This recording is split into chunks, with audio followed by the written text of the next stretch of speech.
Durasinya Pak untuk bertanya 1 menit, menjawab 2 menit, menanggapi kembali 2 menit, dan merespon lagi 1 menit. Begitu ya Bapak-Bapak, bisa dipahami? Pertanyaan hanya seputar untuk pendalaman visi misi. Sekali lagi hanya seputar pendalaman visi misi. Dilarang bertanya mengenai masing-masing personal. Ya, baik. Sudah siap Bapak-Bapak? Oke, sebelum mulai, mana pendukungnya pasangan calon nomor 1? Ya, cuma dada-dada, lambaikan tangan Anda kalau Anda sudah tidak mampu gitu ya untuk bersuara. Sekarang pasangan calon nomor 2? Oke, masuk TV nggak? Aduh, sayang sekali tidak dimasukkan TV, padahal sudah semangat dada-dadanya Pak ya. Sudah siap ya Pak? Waktu bertanya 1 menit. Kesempatan kepada pasangan calon nomor 2 dimulai dari kata yang pertama. Kami ingin menanyakan kepada paslon nomor 1 terkait dengan program peningkatan kualitas kesejahteraan ASN. Disebutkan bahwa peningkatan personal ASN berkaitan erat dengan peningkatan kesejahteraannya. Dalam program prioritas paslon nomor 1 belum nampak skema peningkatan kesejahteraan ASN. Jika dari paslon nomor 1 dinyatakan sudah pas mungkin, tapi jika belum, skema apa yang harus dilakukan? Karena tuntutan sekarang adalah profesionalisme, tetapi harus juga pemerintah memperhatikan kaitan dengan kesejahteraan. Gitu. 18 detik tidak dimanfaatkan? Oke, boleh di stop dulu. Timernya boleh di stop. Iya, bingung metodenya. Oke, Pak, waktu Bapak berdua menjawab pertanyaan tadi 2 menit ya Pak. Dimulai dari kata yang pertama. Ya, pertama bahwa kita harus menyadari saat ini ASN kita khususnya di Sumba Timur juga cukup memprihatinkan. Tetapi juga kita patutkan dengan kemampuan keuangan daerah yang tidak terlalu banyak kita percaya persoalan-persoalan krusial.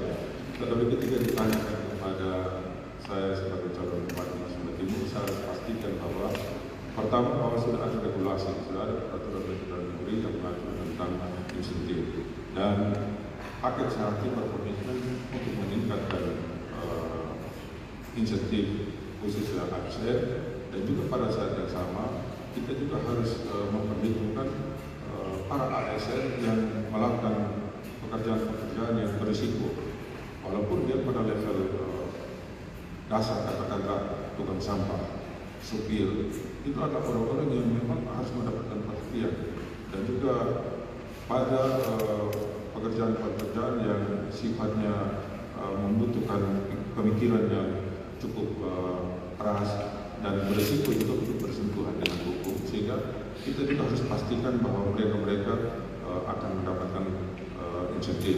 Pada prinsipnya paket sehati berkomitmen untuk meningkatkan kesejahteraan ASN tersebut dengan mempertimbangkan berbagai hal yang berkaitan dengan aturan kemampuan keuangan daerah. Tapi pesannya adalah kita juga menginginkan ASN juga sejahtera.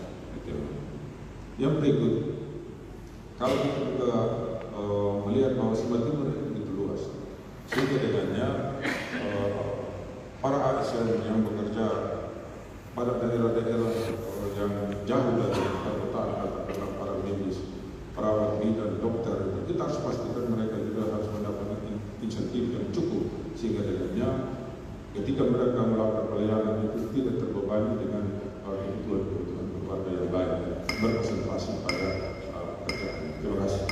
Terima kasih. Bapak sudah siap menanggapi jawabannya? Timernya juga sudah siap. Jangan sampai nanti sudah ngomong tapi timernya belum jalan. Sudah siap?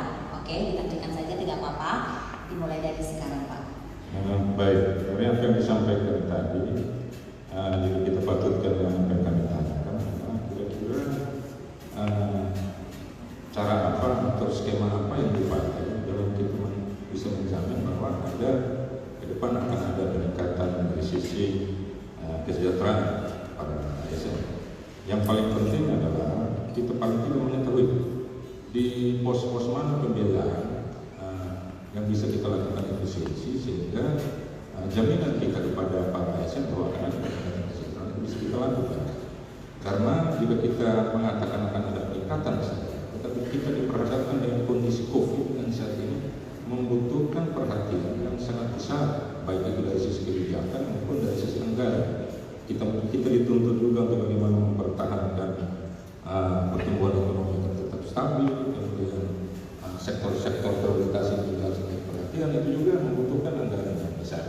Tetapi saran saya pada kesempatan ini adalah dari pos-pos anggaran yang saat ini juga sudah kita ikuti bersama, apa yang kita juga sama-sama saksikan dari pertanggungjawaban pemerintah, ada beberapa pos yang sekarang banyak mengalami penyesuaian terkait dengan kondisi COVID yang kita hadapi, antara lain perjalanan dinas pegawai negeri.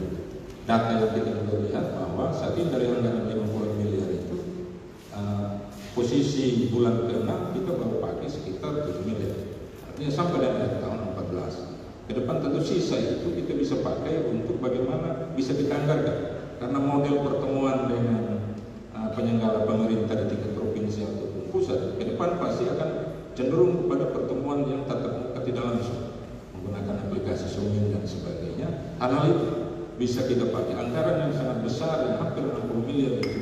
Sebagian kita pakai untuk hal ini dan sebagian untuk bagaimana meningkatkan. Baik, terima kasih Pak. 1 menit ya Pak ya untuk menanggapi respon dari pasang. Sebentar Pak, sabar. Nah, saya kalau berita Pak. Kita selesai ya Pak. Sudah siap timernya? Oke Bapak, dimulai dari sekarang.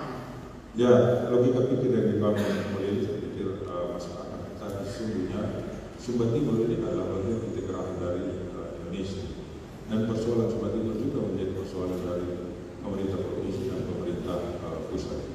Bercermin dari dukungan politik saat ini, fakta berbicara bahwa paket sehat itu didukung oleh dukungan politik yang begitu luar biasa. Oleh karena itu kita akan memaksimalkan dukungan tersebut dengan menghadirkan berbagai kebijakan tentu dari pemerintah pusat untuk mengambil bagian juga dalam pembangunan di Sumba Timur, khusus berkaitan dengan hari ini COVID yang masih menjadi bagian. Kita akan memanfaatkan dana PEN dari pusat itu karena ada 2 bentuknya, bisa dalam bentuk hibah, bisa dalam bentuk pinjaman. Sumba Tengah hari ini mendapatkan hibah dari pemerintah provinsi, dan itu kita akan lakukan juga sebagai bagian dari komitmen memperoleh. Terima kasih. Sudah habis Pak. Oke, boleh tepuk tangan dulu lah, biar semangat. Putaran yang pertama saya berikan kepada pasangan calon nomor urut 1 untuk bertanya. Sama ya Pak, skemanya 1 menit bertanya, 2 menit menjawab, 2 menit menanggapi, dan 1 menit nanti pada akhirnya merespon jawaban tersebut. Sudah siap Pak Mustafa dan juga Pak David? Baik, dimulai dari sekarang. Ya, dalam pemaparan paket COVID tadi menyampaikan kepada BPD mengatakan bahwa menyinggung hal birokrasi. Bagaimana Bapak sebagai bupati sekiranya terpilih kalau berkenan, kalau yang diambil atau yang diusulkan oleh bawahan Bapak dalam hal itu Wakil Bupati atau sekda resisten berkaitan dengan hal-hal birokrasi yang tidak sejalan dengan apa yang menjadi kebijakan Bapak. Terima kasih. Masih ada 29 detik, mau ditambahkan? Tidak? Ya. Cukup? Boleh di-stop? Oke, siap Pak? 2 menit ya Pak waktunya. Dimulai dari kata pertama. Baik, terima kasih. Kaitan dengan apa yang akan dilakukan dalam posisi sekiranya kami terpilih dan ada usulan saran dari tingkat level wakil bupati dan sebagainya. Saya rasa jika kita ada dalam sebuah visi yang sama, cara pandang yang sama, dengan misi yang akan kita lakukan secara bersama-sama, program-program itu terjelas termuat dalam sekiranya kami jadi bupati wakil bupati, ada yang namanya RPJMD yang mana itu adalah penjabaran dari visi misi. Tentu saran masukan yang diberikan baik itu di level wakil bupati, sekda dan ke bawahnya harus sejalan dengan visi misi itu, terutama pada program kegiatan yang kita sudah sepakati bersama dengan DPRD, dan semua harus taat kepada perda terkait dengan RPJMD itu. Jadi jika ada saran masukan yang di luar dari program kegiatan yang kita sudah sepakati, saya rasa tidak perlu juga dari level bupati untuk mengatakan bahwa tidak bisa diterima. Dengan sendirinya mereka akan sadar dan juga publik akan mengetahui bahwa saran masukan yang diusulkan itu tidak tepat, tidak pas dengan visi misi tidak pas dengan RPJMD, tidak pas dengan RKPD atau rencana kegiatan tahunan, sehingga bagi kami akan tetap taat pada dokumen negara yang kita sudah sama-sama sepakati. Saya rasa kita harus taat, karena jika hal itu kita tidak lakukan, pembangunan ini akan bias. Pembangunan ini tidak akan fokus, pembangunan ini tidak akan menjawab hal-hal penting prioritas yang harus diselesaikan dalam 5 tahun kepemimpinan Bupati Wakil Bupati. Semua harus taat pada koridor, aturan koridor yang sudah disepakati bersama oleh pemerintah bersama-sama dengan DPRD. Demikian. Terima kasih. 1 menit ya Pak, 2 menit untuk merespon ya Pak atas jawaban yang sudah disampaikan oleh pasangan calon nomor urut 2. Silakan Pak. Ya, saya pikir apa yang disampaikan oleh beliau bahwa semua kita taat asas, tapi pada kenyataannya bahwa menjadi hal yang menjadi perhatian kita sebagai elit, kita sebagai pemimpin ketika berhadapan dengan konflik kepentingan, dan ini tentunya menjadi bagian dari pekerjaan rumah untuk kita semua, karena kita tahu di Sumba Timur ini semuanya kita berhubungan satu dengan yang lainnya, dan kalau kita taat asas tentunya tidak menjadi bagian dari persoalan ketika kebijakan di bidang sumber daya manusia dan hal-hal lainnya tidak menjadi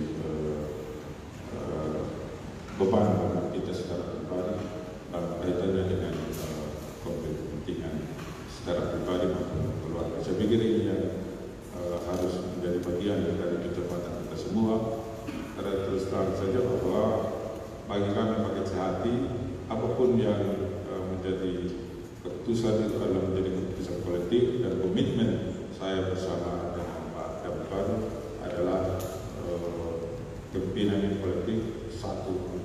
Terima kasih. Masih ada waktu Pak, mau ditambahkan?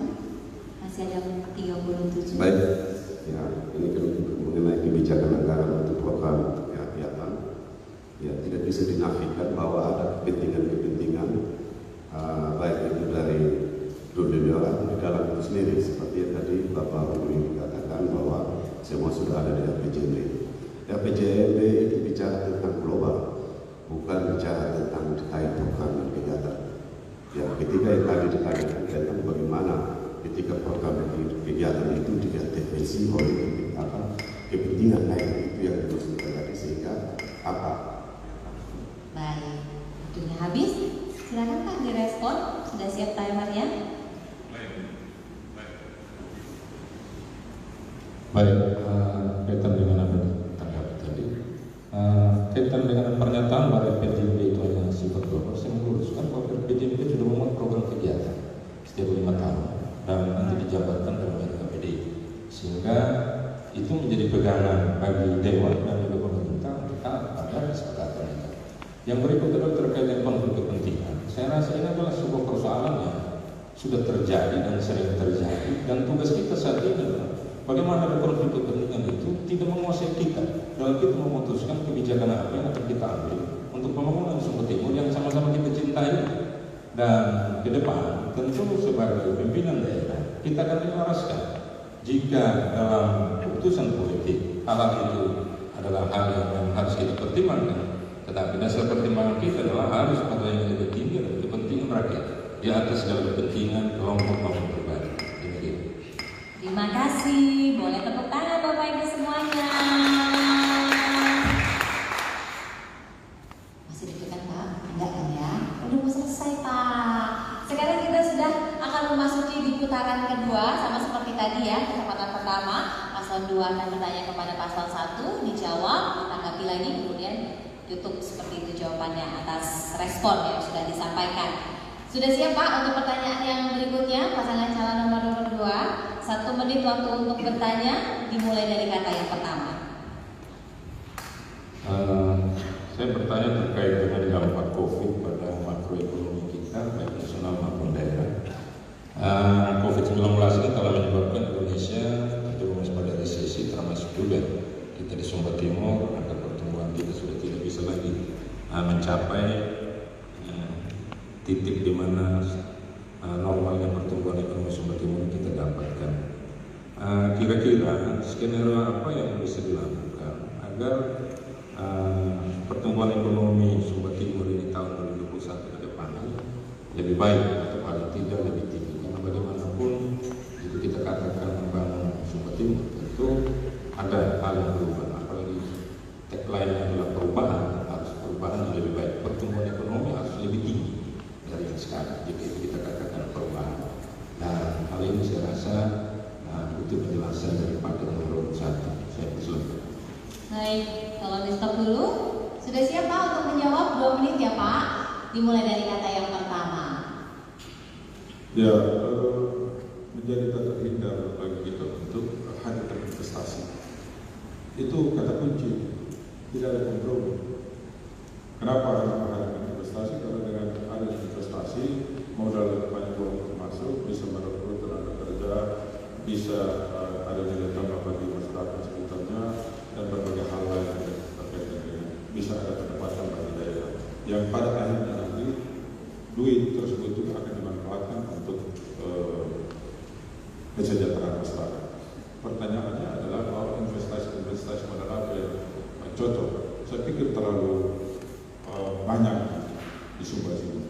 Katakanlah di bidang pariwisata. Kalau baru mau investasi, ya saya pikir kita dengan cara kita sendiri memberikan ruang yang cukup kepastian kepada para investor untuk datang ke sini. Katakanlah sekarang yang sedang berlangsung peternakan.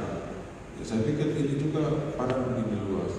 Daerah ini begitu potensial untuk bisa menghadirkan investor di bidang pertanian dan peternakan. Dan kami pakai saat ini memberikan kesempatan seluas-luasnya kepada dunia usaha untuk bisa melakukan investasi di tempat yang sendiri. Mungkin ada yang tambahkan.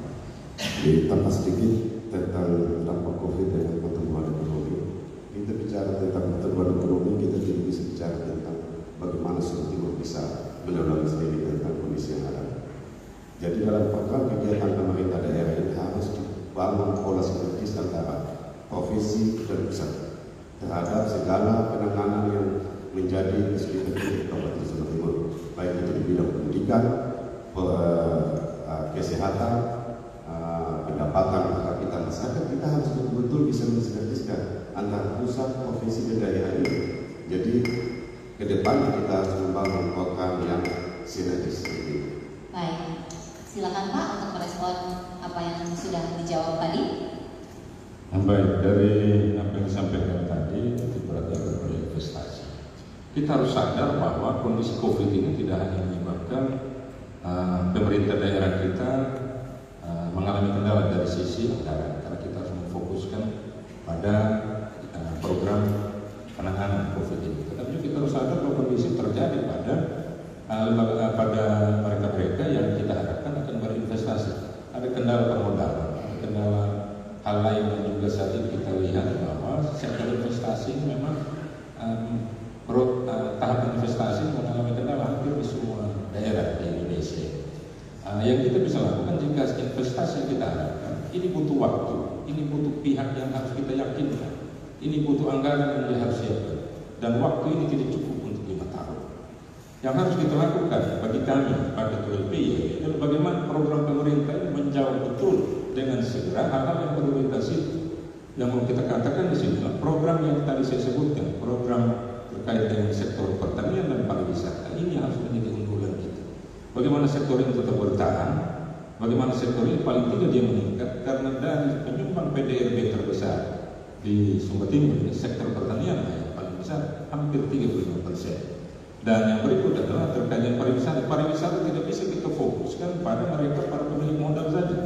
Paling tidak masyarakat bisa terlibat, bisa juga menjadi pihak yang menyelenggarakan event itu, melakukan penanganan atau memfasilitasi tempat-tempat itu, sehingga mereka juga terdampak secara ekonomi bagi kehidupan mereka.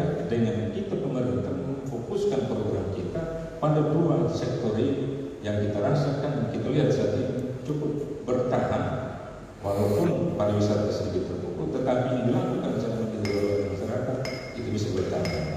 Demikian. Terima kasih. Boleh direspon? Ya, saya pikir apa yang saya sampaikan tadi, pertanian dan peternakan itu menjadi salah satu yang kembang. Kita berbicara pertumbuhan, yang Bapak tanyakan, saya menjawab salah satu itu adalah investasi. Oleh karena itu, apa yang saya mau kemukakan hari ini, bahwa kalau kita berbicara tentang COVID, ini bukan hanya persoalan Sumatera Timur, ini persoalan NTT, ini persoalan Indonesia. Kami belum menjadi bupati, kami sudah melakukan pendekatan-pendekatan dengan para petinggi-petinggi partai dengan akses-akses. Kemarin baru berdiskusi banyak dengan salah satu anggota DPR pusat, Ibu Yulas Kodar, dan dia menyarankan bahwa dimungkinkan itu pemanfaatan PEN itu pemulihan ekonomi nasional yang dalam dua bentuk, bisa hibah, bisa dalam bentuk pinjaman dengan suku bunga yang rendah. Saya pikir ini adalah bagian dari komitmen kita untuk melakukan pelayanan kepada masyarakat. Dan kalau ditanyakan pertanian dan peternak, saya pikir dalam visi-misi kami tidak ada seperti itu. Terima kasih. Terima kasih Bapak-Bapak. Kita akan lanjutkan ya Pak. Di putaran kedua ini kesempatan yang bertanya akan diberikan kepada pasangan calon nomor urut 1 Pak Christopher dan juga Pak David untuk bertanya kepada Pak Willy dan juga Pak Yohanes. Untuk bertanya 1 menit, menjawabnya 2 menit. Silakan Bapak-Bapak, sudah siap untuk bertanya? Baik. Yang kita tanyakan tentang apa yang bicara tentang pertanian. Kita tahu bahwa luas pertanian Sumatera Timur itu baik lahan basah maupun lahan kering ini itu cukup besar. Dalam hal untuk memaksimalkan tentang bidang pertanian ini, apa saja kira-kira untuk bisa kita mencapai surplus atau paling tidak kita bisa mampu mandiri secara pangan di kabupaten kita sendiri tanpa kita harus meminta dari luar. Ya, hal-hal apa saja kira-kira yang harus kita lakukan untuk bagaimana peningkatan produksi pertanian ke depan untuk bisa mencukupi kebutuhan pangan masyarakat Sumatera Timur secara keseluruhan. Sekian. Masih ada 14 menit, di stop saja. Oke, 2 menit ya Pak Yohanes untuk bisa merespon dan juga Pak Willy. Silakan. Ya, kita tahu bersama bahwa luas lahan sawah di Sumatera Timur memang sekitar 26.000 hektar. Nah, persoalan yang terjadi di Sumatera Timur tentunya banyak faktor. Yang pertama itu kan dengan alat pertanian itu menjadi persoalan yang pertama. Yang kedua terkait dengan permodalan, baik oleh masyarakat sendiri maupun oleh kelompok tani. Belum lagi bicara tentang musim yang tidak seimbang. Ya, kalau kita bicara tentang benih yang terunggul, belum lagi dengan pupuknya, belum lagi hama dan penyakit. Nah, persoalan-persoalan yang ada ini tentunya berdampak pada peningkatan produksi. Nah, ke depan bagaimana caranya? Ya, tentunya kita harus melakukan suatu alokasi anggaran yang sangat besar untuk mendukung sektor pertanian. Nah, kita bersama bahwa kita punya sekarang traktor itu hampir belum memadai. Nah, kalau saja anggaran ini cukup untuk mengadakan traktor besar, saya pikir persoalan peningkatan produksi masih akan terjadi.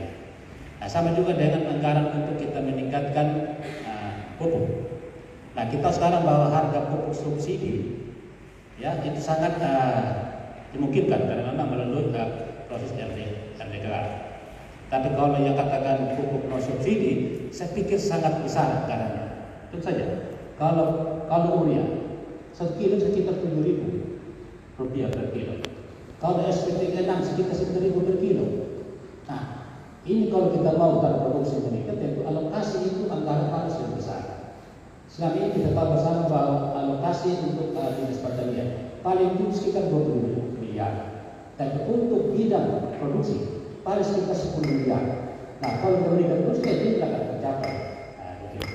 Terima kasih Bapak sudah menjawab. Silakan direspon jawaban dari pasangan calon nomor urut 2. Baik, terima kasih Bapak John. Ya, tentang pertanian ini bicara tentang alsitan di pupuk yang saya sampaikan tadi, bagaimana kita untuk tidak memenuhi konsumsi pangan kita. Kalau Sumatera Timur seluruhnya diarahkan untuk konsumsi tentang padi, saya bicara tentang lahan kering. bagaimana umbi-umbian yang dulu pola hidup masyarakat Sumba Timur ini secara budaya itu mereka bukan harus berpatokan kepada kebutuhan di makan beras, tapi bagaimana untuk meningkatkan kembali pola budaya masyarakat Sumba Timur, maksudnya ubi jalan, ini kawasan-kawasan hutan yang masih bisa ditanami, yang bisa difungsikan oleh masyarakat dalam kebutuhan pangan lokal. Itu yang kita bicarakan ke depan, ya, tentang al-sintan dan segala macam, ya, seperti yang tadi Bapak Calon Bupati dan Paket Hati mengatakan bahwa ya, sebelum kami memperoleh kemenangan secara al-sintan, kami sudah membangun komunikasi secara penting karena politik anggaran yang ada di DPR itu kami sudah bangun komunikasi, dan baru 2 atau 3 hari yang lalu al-sintan itu sudah terbagi untuk masyarakat Sumba Timur yang diperjuangkan secara politik oleh anggota DPR dan fraksi PDI Perjuangan Pak Arsi Lema, sudah dibagikan untuk masyarakat Sumba Timur. Belum lagi ya tentang hak besar dengan ada kesempatan untuk memfungsikan lahan-lahan kering Sumba Timur demi jangan kita berpikir hanya kita makan beras setiap hari, tapi bagaimana pangan lokal ini bisa ditingkatkan untuk memenuhi kebutuhan pangan kita ke depan secara merata di seluruh Kabupaten Sumba Timur dengan memfungsikan lahan-lahan kering, lahan-lahan tidur yang belum pernah mendapat hasil produksi pangan yang memadai di seluruh Sumba Timur. Terima kasih. Silakan ada salah 1 menit. Baik, terkait dengan pilihan kebijakan, kami dalam visi kami adalah bagaimana secara mandiri Sumba Timur bisa bangkit. Pertumbuhannya tentu kami tidak terlalu menggantungkan pada hal yang sifatnya kebijakan yang harus kita ambil di tingkat pusat dan di tingkat provinsi, karena itu membutuhkan waktu, membutuhkan perjuangan, dan tidak hanya Sumba Timur yang diurus oleh tingkat itu. Yang kita akan lakukan ke depan adalah bagaimana agar seluruh potensi yang dimiliki, baik itu dari sisi anggaran SDM, bisa kita fokuskan untuk bagaimana sektor pertanian ini meningkat. Yang tadi disebutkan bahwa terkait dengan bagaimana menjawab agar pertumbuhan dari sisi produktivitas itu meningkat, penyediaan al-sintan yang memang membutuhkan anggaran yang banyak, kita akan fokuskan agar ada kegiatan-kegiatan lain yang tidak terlalu menjauh bersama tentang Sumba Timur. Itulah yang akan kita pakai anggarannya untuk kita tambahkan ke sektor ini. Termasuk juga bagaimana kita menjamin ketersediaan pupuk sampai ke tingkat desa. Saat ini petani terkendala karena harus mengambil pupuk di kota. Tetapi ke depan kita akan dekatkan pelayanan. Demikian. Terima kasih Bapak-bapak. Nggak terasa ya saya boleh minta tepuk tangan.